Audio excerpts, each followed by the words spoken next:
Well, being in the 60s, we have to talk about the 69 flood. I mean, you know, when it rains to this day, I still think about the 69. I was 16 at the time, but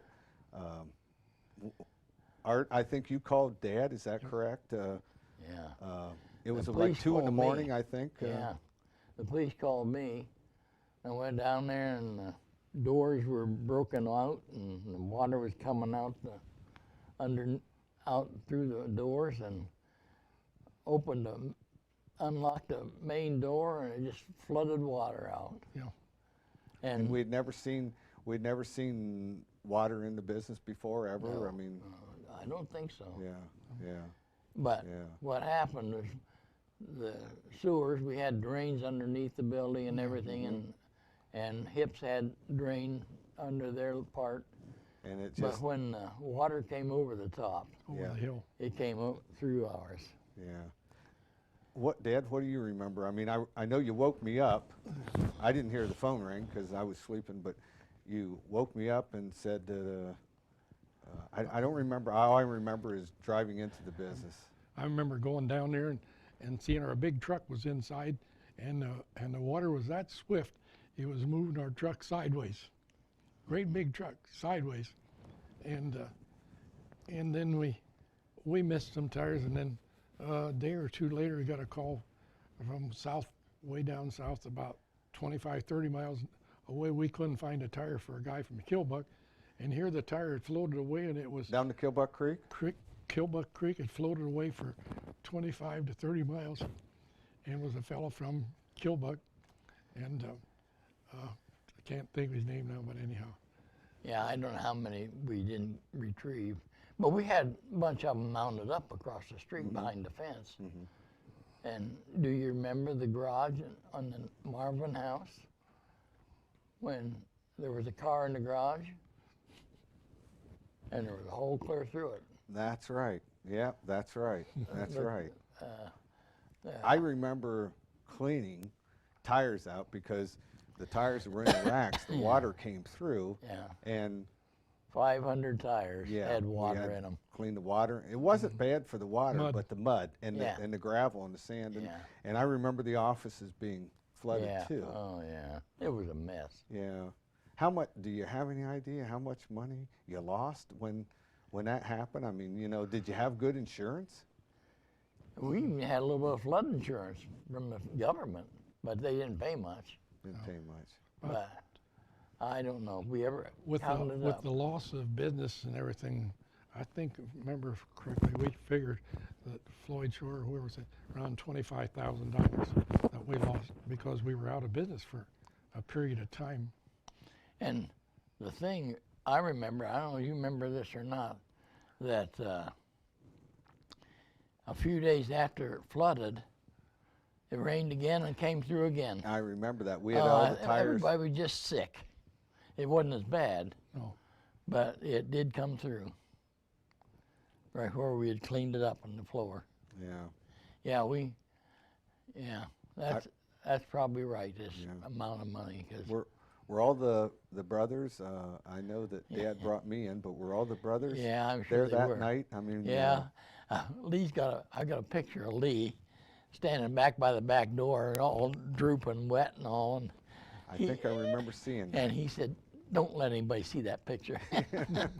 Well, I thought when Dad and I came in, you were holding on to the coffee machine or something. And I remember, I think Dad saying, "Let it go, it's not ours, let it go." Do you remember saying that, Dad? Because, you know, I mean, we were trying to save everything, but. But the thing is, we were so fortunate. All the electrical connections and everything were all underwater. Nobody got hurt. We could easily, somebody could easily Somebody could have gotten electrocuted. Just. Yeah. Anything else about the '69 flood you remember? I mean, you know, you probably didn't pay too much attention to what happened, you know, Killbuck and the rest of, because we were taking care of ourselves. Yeah, taking care of. Yeah, they couldn't get out of town going towards Nashville because the fairgrounds. Fairgrounds was over the road, 16 feet deep. I still got an article, 16 feet deep. at the fairgrounds. Is I can just barely remember the airport on the south side of Millersburg. Yeah. Is that when they closed the airport down when it I flooded think so. after Yes, the that's when they '69? closed, yeah. And the railroad too? Do you remember that? Oh, yeah. Yeah. That was a real, it washed out. Yeah, and they put enough back together to get some of the cars and engines out. But, yeah. Yeah. Well, I wrote down a few the memorial employees, you know, that I kind of remember of. You know, Olin Miller. You know, he was related to My first cousin, first cousin. your mom's first cousin. And how long did Ole work? He worked 20 years, That's what I 20 say. years. and he left. Mhm. And I hated to see him go because he was a good man. He could do more and had more strength than I ever could. Ivan Schrock. What would you say about Ivan?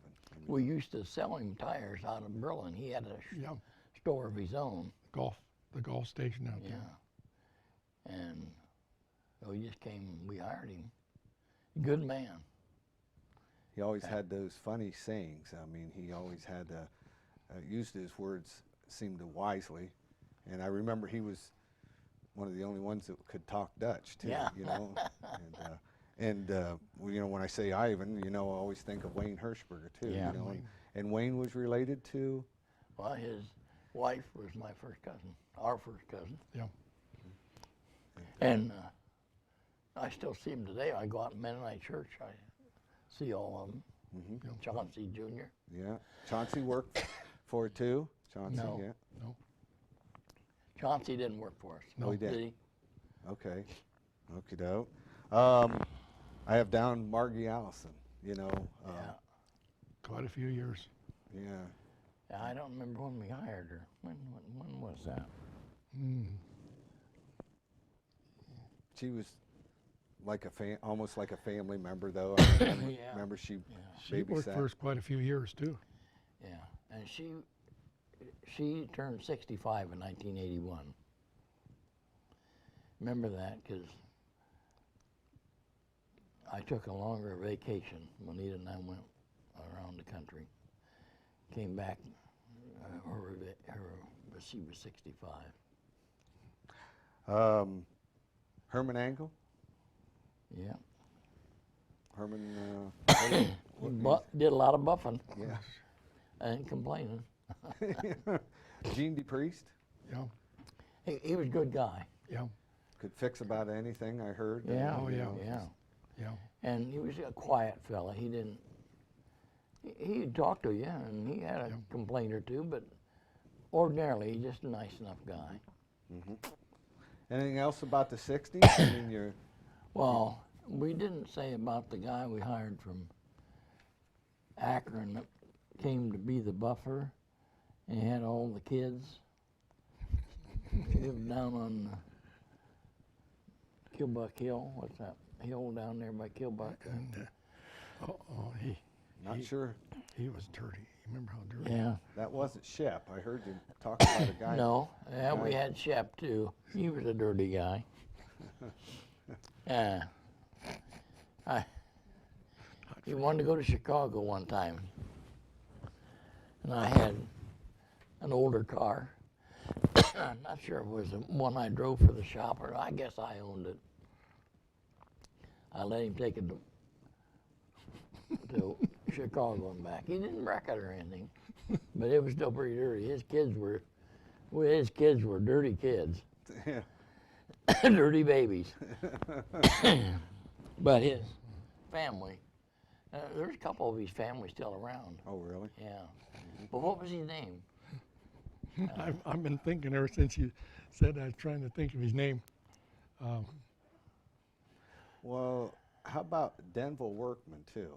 I mean, Denville, I remember going with Dad to the hospital. Yeah. And didn't he have lockjaw? Yep. Yeah.